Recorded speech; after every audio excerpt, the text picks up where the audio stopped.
On entend partout parler de la magie de l'intelligence artificielle, n'est-ce pas?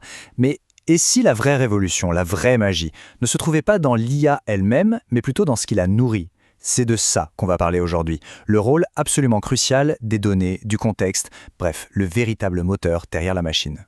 On a tous cette image en tête, l'IA comme une sorte de génie dans une bouteille. On tape une question et hop, la réponse apparaît.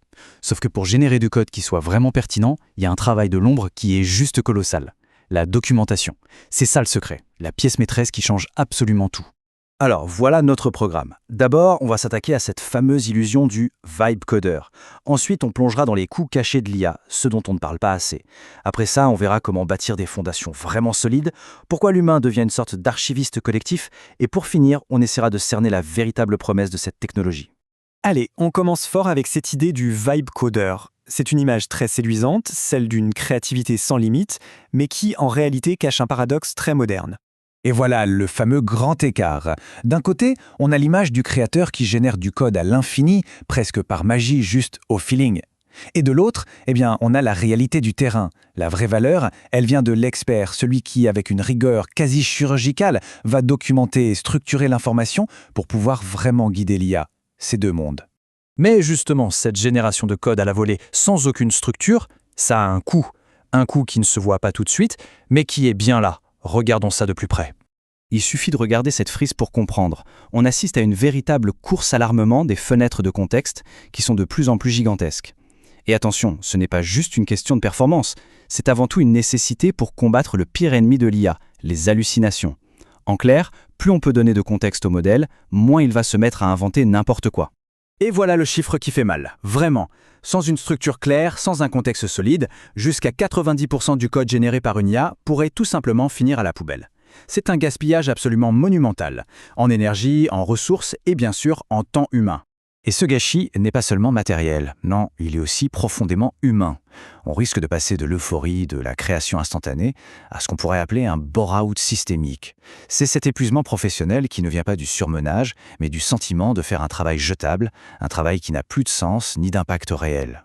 Alors, face à ce gaspillage de talent et de ressources, comment est-ce qu'on inverse la tendance ? Eh bien, la réponse, elle se trouve dans la construction de fondations solides. Des fondations qui permettent à l'IA de devenir un véritable levier et non un fardeau. Et ce socle, il repose sur 5 piliers. Chacun est indispensable et c'est vraiment leur combinaison qui transforme cette bonne vieille documentation en un atout stratégique majeur. Allez, on va les décortiquer un par un. On commence par la base de la base, une documentation technique rigoureuse. On ne parle pas juste d'une bonne pratique ici, non. C'est littéralement le carburant de l'IA. Sans ça, le moteur tourne à vide ou pire, il s'emballe. Les conventions de nommage, l'architecture cible, c'est le plan de vol du projet. Indispensable. Deuxième pilier, les API. Imaginez que vous donnez une carte routière complètement incomplète à un explorateur. C'est exactement ce qui se passe quand une API est mal documentée. Le modèle va essayer de combler les trous, c'est sûr, mais il va le faire avec des informations fausses qu'il aura piochées dans d'autres projets qui n'ont rien à voir. Et cette citation, elle résume tout. Sans détour, une API mal documentée est une source d'hallucination garantie. Voilà, c'est aussi simple et brutal que ça, le message est clair. Passons au troisième pilier, le Schema Registry. Il faut voir ça comme le dictionnaire officiel de votre projet. C'est lui qui définit la structure exacte des données, la grammaire en quelque sorte. Sans ce dictionnaire, l'IA navigue complètement à l'aveugle. Elle confond les mots, les concepts, et c'est le chaos assuré. Quatrième pilier, le réagit. C'est un système vraiment malin.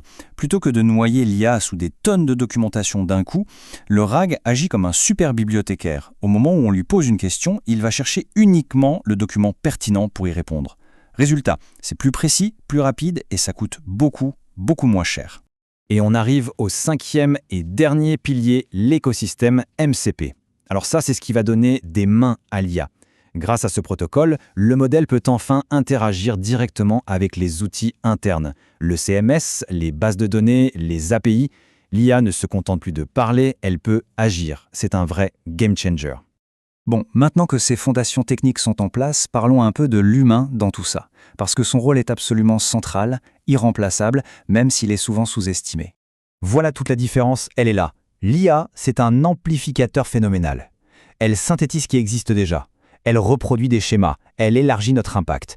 Mais l'humain, lui, reste l'explorateur. C'est lui qui découvre l'inconnu, qui invente de nouvelles solutions. L'humain, il élargit l'horizon. Notre valeur ajoutée, elle est là.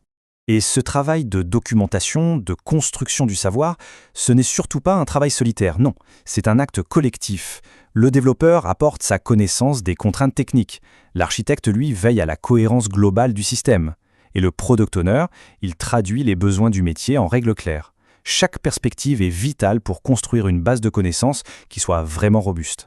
Alors, au final, que faut-il retenir de tout ça?